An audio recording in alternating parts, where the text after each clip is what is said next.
Hey, it's TDA and welcome back to this masterclass on Dyson Sphere Program, where I will teach you step by step how to play the game, give you a lot of tips, and hopefully you can put all of that to use to make your nice looking factory. I think mine is looking pretty decent. So we have a starting facility over here with all of the base resources and a pretty decent amount of blue science, and we have an entire mall already set up and good to go, so we can now just pick up whatever buildings we need in pretty much whatever quantity we will need them. There is a lot of things going on here, but today we want to start focusing on red science because, of course, only blue science, well, that's pretty much done now. So I'm gonna assume that you completed most of the technology tree, or if like me, you skipped a few, that's a good time to start working on that, but at least make sure you have all the cheaper ones done. The other ones won't actually come into play until later. You also want to make sure you have upgraded your mech as far as you can. So things like mechanical frames in order to give yourself some speed, inventory space, etc. Make sure you start working on that as well. And if you want to use my blueprints, you definitely need at least Master Construction level 2, because that will actually allow you to use those blueprints. Speaking of blueprints, let me tell you quickly how to use them. So let's say you built yourself a nice little tiny facility and you're like, well, I might want to use this exact same layout a few times more over, or I just want to scale up whatever I already have. You go to your blueprints, you select this scissor icon in the top, and then you just drag the area that you want to select. And as you can see, all the buildings that are included will be highlighted. The actual blue area is slightly bigger than the buildings included. So for example, this belt over here is not highlighted, so it won't be in the blueprint. If I want to add something to the blueprint, let's say I want to add this belt to it, I can just select more. And if I want to unselect them, I can just right mouse click and deselect that area, and it will cut that out. So it's pretty straightforward. Now you just give this a name, you give it a description, you give it an icon just so you can easily find it, and basically in the blueprint description itself you tell yourself what it is and how to use it. For example, if you have multiple parts that need to go together, this is where you tell yourself that, so you know it if you 1 year from now want to redo it and use it again. Save the blueprint and it should show up somewhere over here, and as you can see it's now over here. So if I double click on this, I can now basically copy and paste this as many times as I want, and it's a really convenient way to start building and expanding your facility. Now if you put all the blueprints in here, it gets messy really fast. So the way I organize my blueprints usually is just put them in a folder. You can make a blueprint book. For example, over here for my last playthrough, I have all the blueprints I made back then still ready to go, and some of them will be actually used. For example, the mall, I reused that in this particular playthrough, and I like ordering them by number. So if you give them a name, you save them to a path that's numbered, for example 02 in this case, and you build that up 03, 04, etc. It organizes them in the order that you make them during your playthrough, and which makes it a lot easier to actually find your blueprints again if you ever start to make a new playthrough. It kind of orders them in the same order that you would progress through the game. You can see more and more complex items coming up.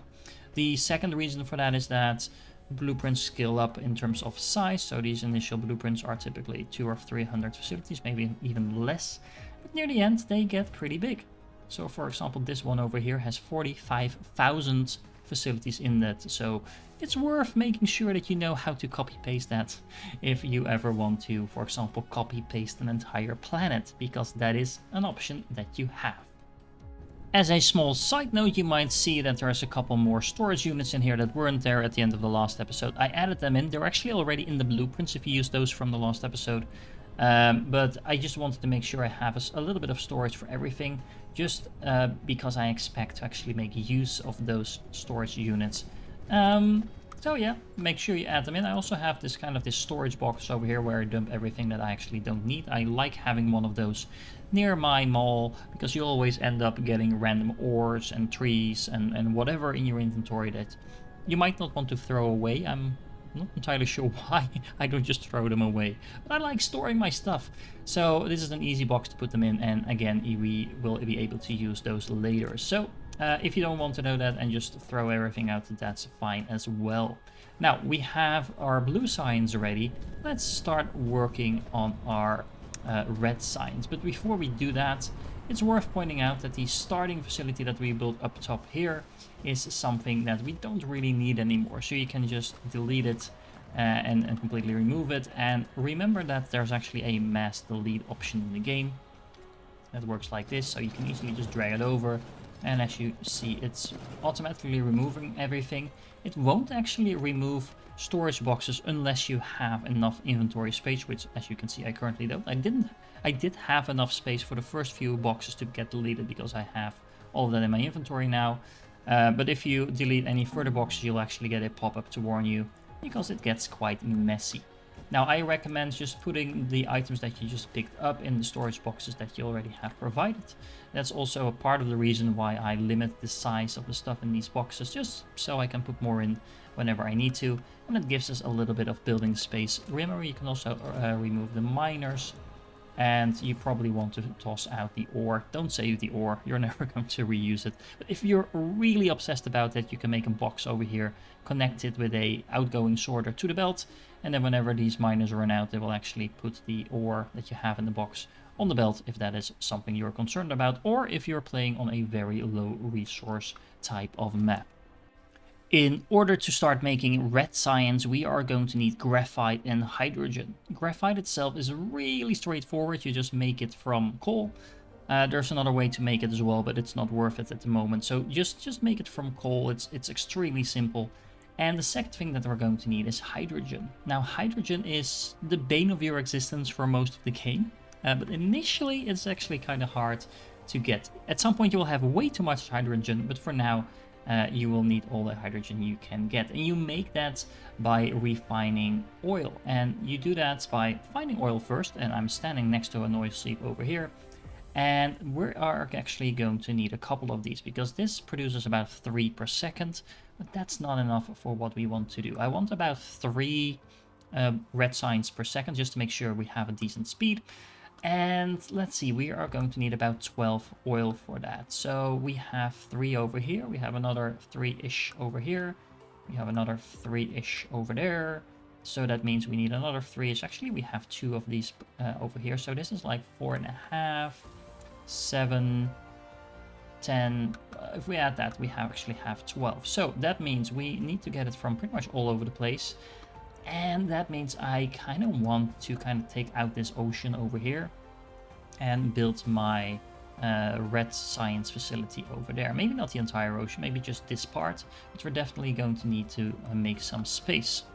So time to use our mall. Grab some of these oil extractors, make sure you grab some refineries, and just 1 stack of each will be fine. Grab yourself some storage tanks as well, and hopefully I have some space for that. Yes, I do. There we go. And I also recommend that you bring yourself some foundations, and these are actually used to make sure you can build wherever you want. You can remove veins, you can remove water, and so on. So if ever, for whatever reason, water gets in the way like we have over here, you can easily clear out some space and make the most out of that. So just a quick demonstration on how foundations actually work. So if you click twice on it, you get 2 options. One of them is a kind of patterned layout. As you can see, there's little tiles on there. You can also go for the more smooth layout. There's still a pattern in there, but it's only at the edges of the actual tile. And if you click on here and you right click on the custom, you can actually pick your own color. So you can make it whatever color you feel like, maybe some other grayscale. And if you use that color, you'll actually get completely one color tile, so to speak. So there's no pattern in there. The only pattern that you're seeing is actually from the lines of the grid.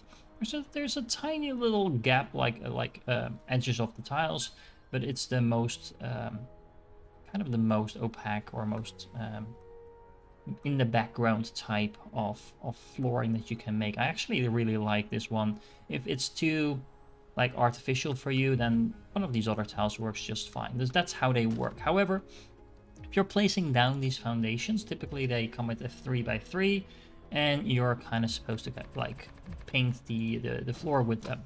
It's not necessarily an efficient way to do that because that actually takes a lot of foundation. So if you're running low on them, what you can actually do is set it to a single tile and then kind of aim for the middle of these little puddles, and that way you can easily clear out the floor without taking hundreds of tiles. Now there's one more setting if you don't actually like the artificial flooring, and that is the the hidden foundation basically.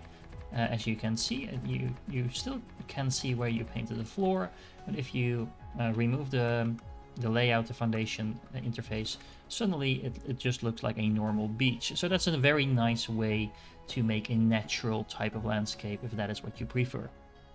Let's take a quick look at the recipe again to make sure we know how much hydrogen and graphite we need. So we want, at least I want, 3 red cyands per second. It's a little less than what we did with the blue cyands, but it's actually a lot harder to make this, and 3 is going to be more than enough for the foreseeable future. So 3 per second. In order to get that, we're going to need 6 graphite per second. We'll get to that in a moment. We're also going to need 6 hydrogen per second. Now, hydrogen is a little complicated, as we just mentioned, because we need to make it from oil. As you can see, if we need a total of 6 hydrogen per second, we're actually going to need 12 oil per second. And in order to make that, as you can see, the recipe for plasma refining is one that takes 4 seconds. So just to get 1 hydrogen per second, we are going to need 4 refineries making this recipe. And then we're going to need 6 times 4 is 24 refineries making this in a total of 2 full belts of oil. So there's a lot of ways to design this particular setup, but we are just going to keep it simple and start with about 1/4 of that, because if you look at the oil seeps that we have around, we have this one over here, it's almost 3, a little more than 3, less than 3, less than 3. So the bottom line is, on your starting planet, typically the oil seeps will be 2 or 3 per second and nothing more than that. So that means that if we aim a layout based on that production, so let's say 3 per second, we only need 6 refineries in our layout to satisfy that one oil seep. There's about a million ways in which you can make a nice little layout to do exactly that. But let's take a look at the building first. As you could tell when I was building it, it has actually 3 input ports on the back and 3 on each side. So that's a lot of ports. If you build one, I recommend that you first make the recipe inside of there and then start copy pasting the building. So let's have 3 on this side. Let's also make sure we have room for 2 belts in the back. And then copy it, and let's place 3 more, again spaced equally. And then I also want an output belt over here, an output belt over here, and we can have some small output belts on the sides like this, so we actually have something to connect to. Now what I want to do is actually put the oil on one belt, the hydrogen on the second belt here in the middle, and then we can put the oil in the side belts over here. And if we do it like that, that makes sure that we don't actually mix different types of products on our different belts, because that gets really messy really fast. Now the real question is, how do I actually get the items, because this building is going to produce 2 items at the same time. How do I get those on the correct belts? You do that with the sorter. So while you're building this, you get a filter option if there's multiple types of things being produced in the building. And if I set the filter by pressing tab to hydrogen, like so, it will only output hydrogen on this belt.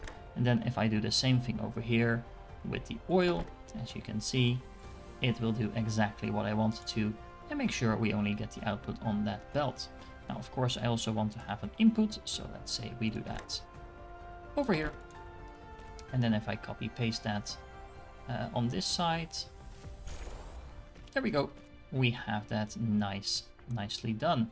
Now, I just need to repeat this a few times, and we have something neat and small like this. Now, the awesome thing about this is that you can actually easily expand your facility by just plugging in, ta-da, another set of it, and you will have something that is actually supplying you with a refinery that will serve a full belt of oil. But if you have, for whatever reason, some oil seep off to the side somewhere, that's only producing 3 and you don't want to put a belt through the entire factory, then this is an easy way to just make a very localized small little factory. But typically you do want at least these 12 with a full belt of oil just to keep things a little bit more compact.